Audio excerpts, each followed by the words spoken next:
Cerita cinta di Bias FM.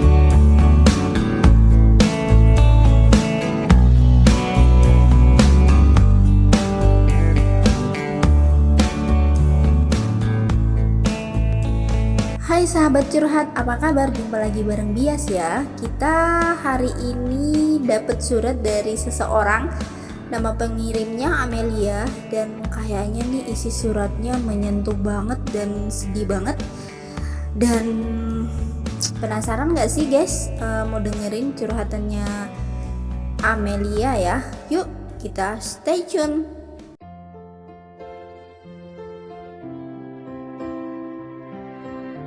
Di antara cinta Aras dan janji Arbi. Setelah setengah jam Agis menunggu di depan kosnya. Akhirnya senyum lebar di bibir mereka.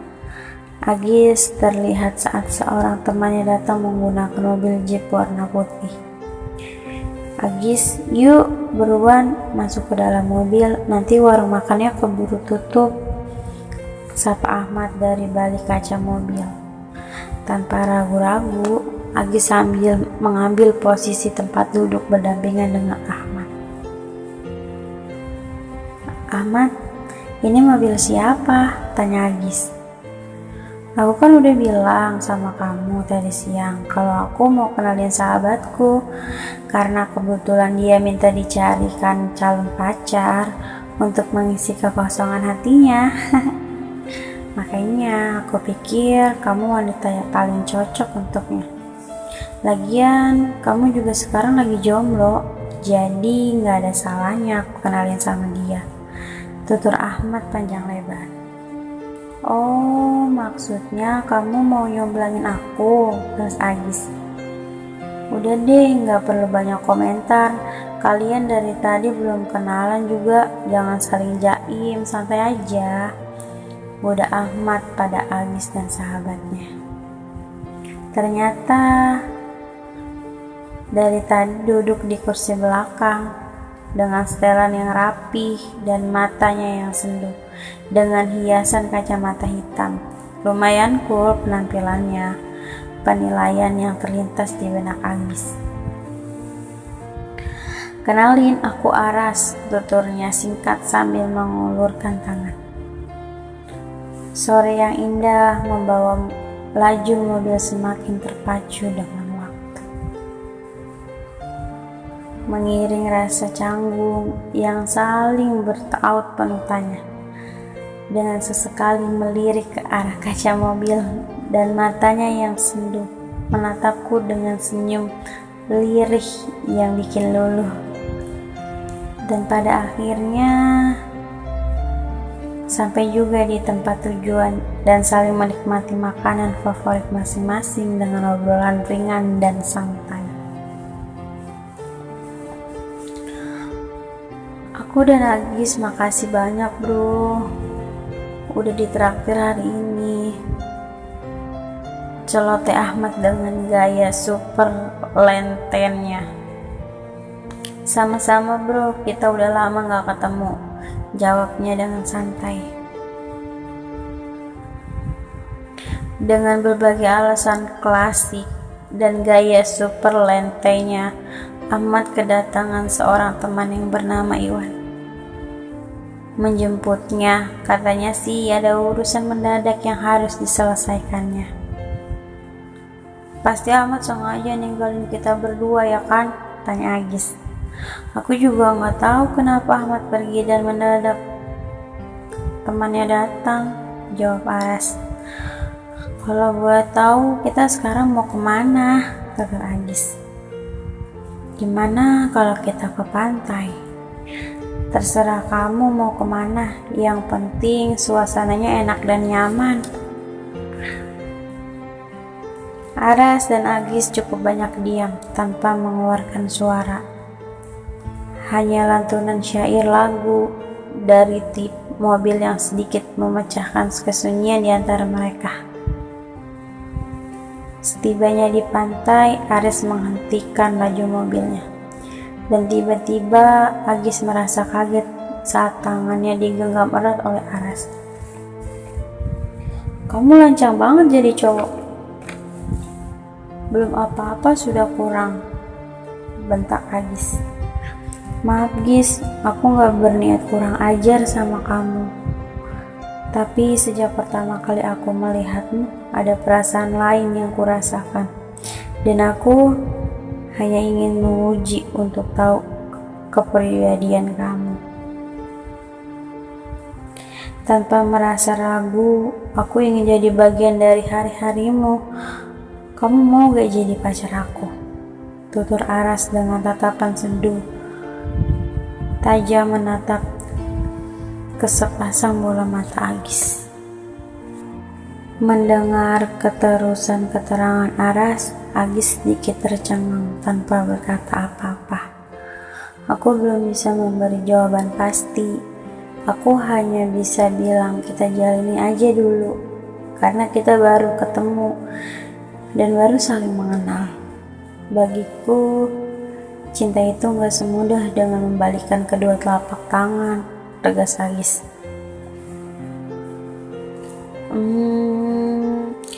Aku mengerti apa yang kamu maksudkan, dan aku setuju untuk kita saling mengenal dulu, supaya nantinya gak ada penyesalan, ucap Aras dengan suara lemas. Dan suasana malam yang semakin larut dan senyap menghanyutkan perasaan mereka berdua, larut dalam hembusan sapaan angin, terbawa debu dan air pantai. Seraya merasa cukup lama bercengkrama, Aras memutuskan mengantar Agis pulang. Dan setelah mobil jeep berhenti di depan kos Agis, ada dua sejoli yang saling terdiam dengan rasa canggung yang mengelayut di hati mereka. Dan mata senduh itu kembali menatap Agis dengan penuh kasih sayang. Seketika itu juga Agis merasa melayang ke langit.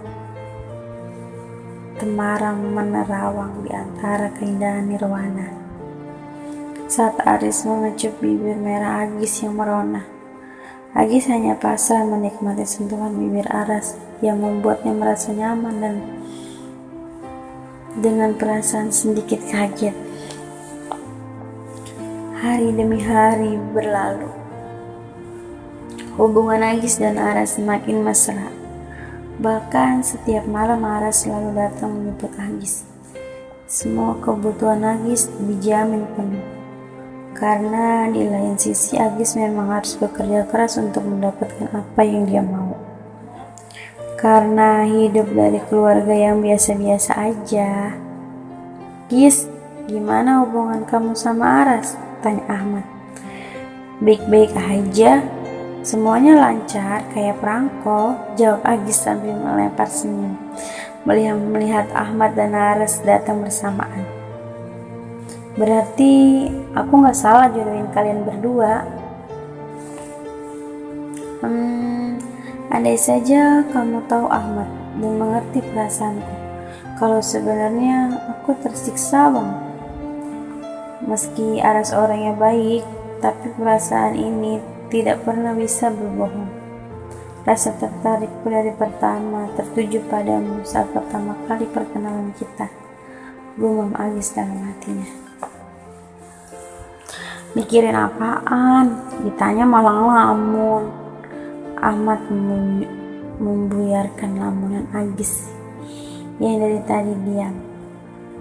Dan seketika Aras juga datang menghampiri Agis dan sambil merangkul. Sayang, kita jam 2 malam baru bisa pulang karena aku masih banyak urusan dengan investor. Kamu istirahat aja dulu di kamar. Kalau merasa capek, dan ini kunci kamarnya. Agis hanya menuruti saja kemauan Aras tanpa memberi penolakan sambil mengayunkan langkahnya. Meski kata hati gak sejalan dengan apa yang dikendakinya, Agis hanya sebuah boneka yang bertahan dengan keterpaksaan. Sesampainya di dalam kamar hotel, Agis merebahkan badannya di atas kasur di atas tempat tidur yang empuk itu sambil sesekali menghela nafas. Dan ada setitik air mata yang menetes di penghujung kedua sisi matanya. Perasaan Agis begitu meradang karena hatinya baru menyadari sosok siapa yang diinginkan. Sekitar 1 jam terpulas di tempat tidur, Agis terbaring saat merasakan kecupan kecil di keningnya terasa. Aras ikut berbaring di sampingnya dan langsung memeluk tubuh mungil Agis dengan aroma khas yang harum dan rambut Agis yang begitu harum. Dengan betah Aras menyadarkan kepalanya dengan manja. "Sayang, kamu ngantuk banget," bisik Aras sambil terus mencubit pipi Agis. "Katanya banyak kerjaan, banyak urusan. Kenapa cepat ke kamar?" Sambil Agis manja menatap ke Aras. Ada getar yang tidak bisa tertahankan di antara kedua insan ini. Ada gairah yang tak bisa ditolak dengan kebersamaan mereka. Kehangatan malam yang syahdu membuat mereka berdua saling mencumbu dengan gelora hasrat yang tidak bisa terbendung lagi, menghasilkan nikmat yang tiada tara dengan nafas mereka yang saling terengah-engah. Gelora cinta itu sedang terjadi. Agis terbangun dan melihat jam di dinding, jam 10:45. Tak ada Aras di sampingnya, hanya Agis sendiri dengan baju berjatuhan di lantai. Dengan tergesa-gesa, Agis bangkit dan membersihkan badannya. Setelah itu, dia mencoba bertanya ke resepsionis hotel. Hanya satu hal yang dia dengar, kalau Aras sudah pergi dengan temannya. Katanya nggak usah menunggu mereka balik. Ada perasaan nyesal yang menyiksa dari Agis. Sambil terus merapikan pakaiannya dan bersiap-siap untuk pulang, ada penyesalan yang tersirat dengan gairah semalam. Sejak kejadian hari itu, Agis tak pernah lagi bertemu dengan Ahmad dan Aras. Mereka seakan menghilang dan seakan ditelan bumi tanpa berita. Agis menjalani hari-harinya dengan kegelisahan karena ada perasaan takut, ada kesalahan yang harus Agis tanggung, dan ada benih kecil yang tumbuh di rahimnya. Dengan ketegaran yang begitu luar biasa, Agis melewati semuanya sendiri. Dengan kehamilan yang membuat orang-orang di sekitarnya mencibir, dan tanpa sengaja Agis bertemu sosok lelaki lain yang setiap hari jadi langganan ojeknya. Sosok lelaki yang selalu menjaganya sepanjang waktu selama kehamilannya. Lelaki itu adalah Arbi, pria sederhana yang menyukai musik dan hidup rantau dengan harus ngojek setiap hari untuk membayar biaya kuliahnya. Sudah 6 bulan Arbi menemaniku, melewati masa-masa sulit kehamilanku.